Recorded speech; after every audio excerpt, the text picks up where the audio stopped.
struck her, my wife says. I felt it just the same as if he struck me. Next door, the baby gives a long wail, and the dog starts up again. The man walks out into his driveway and slams the door. Be careful, my wife says. She gets back into her bed and pulls the covers up to her neck. The man mumbles to himself and jerks at his fly. Finally, he gets it open and walks over to our fence. It's a white picket fence, ornamental more than anything else. It couldn't keep anyone out. I put it in myself and planted honeysuckle and bougainvillea all along it. My wife says, What's he doing?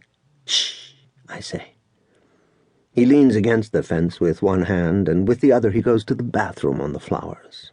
He walks the length of the fence like that, not missing any of them. When he's through, he gives Florida a shake, then zips up and heads back across the driveway. He almost slips on the gravel, but he catches himself and curses and goes into the house, slamming the door again. When I turn around, my wife is leaning forward, watching me. She raises her eyebrows. Not again, she says. I nod. Between him and the dog, it's a wonder you can get anything to grow out there. I would rather talk about something else. It depresses me, thinking about the flowers. Next door, the woman is shouting. Listen to that, I say. I used to feel sorry for her, my wife says. Not anymore, not after last month. Ditto, I say, trying to remember what happened last month. I don't feel sorry for her either, but then I never have. She yells at the baby, and pardon me, but I'm not about to get all weepy about someone who treats a child like that. She screams things like, I thought I told you to stay in your bedroom, and here the baby can't even talk yet.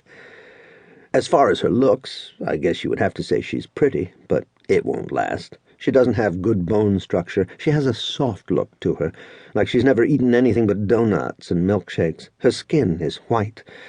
The baby takes after her, not that you'd expect it to take after him. Dark and hairy.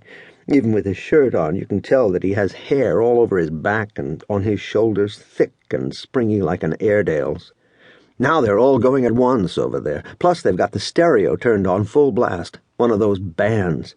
That's the baby I feel sorry for, I say. My wife puts her hands over her ears. I can't stand another minute of it, she says. She takes her hands away. Maybe there's something on TV. She sits up. See who's on Johnny Carson. I turn on the television. It used to be down in the den, but I brought it up here a few years ago when my wife got sick. I took care of her myself, made the meals and everything. I got to where I could change the sheets with her still in the bed. I always meant to take the television back down when my wife recovered from her illness, but I never got around to it. It sits between our beds on a little table I made. Johnny is saying something to Sammy Davis Jr., and Ed McMahon is bent over laughing. He's always so cheerful. If you were going to take a really long voyage, you could do worse than take Ed McMahon along. My wife wants to know what else is on. El Dorado, I read. Brisk adventure yarn about a group of citizens in search of the legendary City of Gold. It's got 2.5 stars beside it. Citizens of what? My wife asks. Doesn't say. Finally, we watch the movie. A blind man comes into a small town. He says that he has been to El Dorado, and that he will lead an expedition there for a share of the proceeds. He can't see, but he'll call out the landmarks one by one as they ride. At first, people make fun of him, though eventually all the leading citizens get together and decide to give it a try. Right away they get attacked by Apaches, and some of them want to turn back, but every time they get ready, the blind man gives them another landmark, so they keep riding. Next door, the woman is going crazy. She is saying things to him that no person should ever say to another person. It makes my wife restless. She looks at me. Can I come over? She says. Just for a visit? I pull down the blankets, and she gets in. The bed is just fine for one, but with two of us it's a tight fit. We are lying on our sides, with me in back. I don't mean for it to happen, but before long, old Florida begins to stiffen up on me. I put my arms around my wife. I move my hands up onto the Rockies, then on down across the plains, heading south.